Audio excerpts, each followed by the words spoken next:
சும்மா கூடும் கூட்டமா கோட்ரு தர மாட்டமா டேய் யாரா சொன்னது கோட்டரும் தருவும் கூடவே சைடிஸும் தருவோம்டா. நேற்றைய தினம் திருவண்ணாமலையில் திமுக இளைஞர் அணி கூட்டம் மாநாடு மிக பிரம்மாண்டமாக நடந்தது. அதாவது இளைஞர்கள் பட்டாளம் பெருகி இருந்தது. அது எப்படின்னு கேட்டிங்கன்னா ஒரு 50-60 வயதை கடந்த இளம் இளைஞர்கள் ஒரே பட்டாளப்படையாக தான் இருந்தது. பயங்கரம் தாங்க.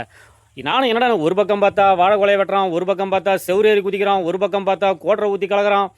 என்ன ஒரு மாநாடு. அங்காண்ட அப்படியே திரும்பி பார்த்தா மேடையில் நம்முடைய மாண்புமிகு துணை முதலமைச்சர் உதயநிதி அவர்கள் கண்ட்ரோல்னால் இது கண்ட்ரோலுங்க, இளைஞரை கண்ட்ரோல் பண்ண முடியாது, நம்முடைய படையை பாருங்கள் அப்படி இப்படின்னு அவர் அப்படியே பெருமைக்கு பீத்துறாரு. அந்தாண்ட சைடில் இன்னொரு பக்கம் பார்க்கணும்னு பார்த்தா அமைச்சர் வேலு அவர்கள் இளம் பெரியாரை தந்தமைக்கு நன்றின்னு ஸ்டாலினுக்கு நன்றி வேறு தெரிவிக்கிறாரு. என்ன ஒரு குடும்பங்க.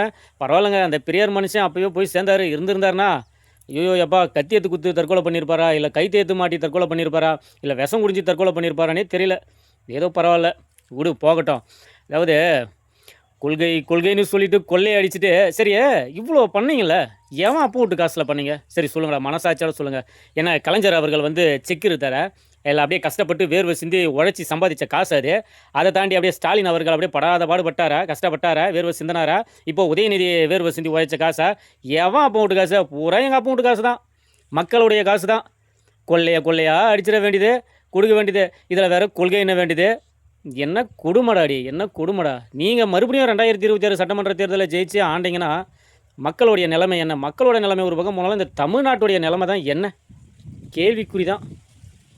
அதனால் மக்களாகிய நீங்களாம் கொஞ்சம் தயவு செஞ்சு மறுபடியும் நான் பல காணொலியில் சுட்டுவதே தான் தெளிவாகிக்க பாருங்கள், கொஞ்சம் தெளிவாகுங்க.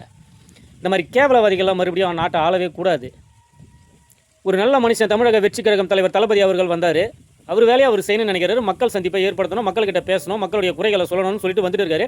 அவருக்கு மட்டும் ஏகப்பட்ட தடைகளை விதிச்சுட்டே வரீங்களே தருதலைகளா. உங்களுக்கெல்லாம் எவன் தான் பர்மிஷன் கொடுத்தான்? சட்டம் உங்கள் கையில் இருக்குதுன்னு தானே குதிக்கிறீங்க, ஆடுறீங்க.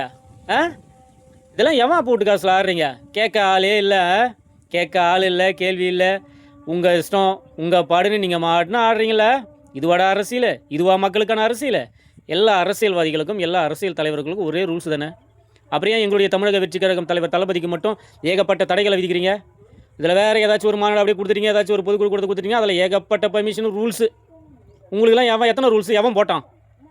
நியாயமாக பேசுங்களாண்டா. இருக்கண்டா, 2026 சட்டமன்ற தேர்தலை சந்திக்கிறோம், அப்புறம் பேசுகிறோம்.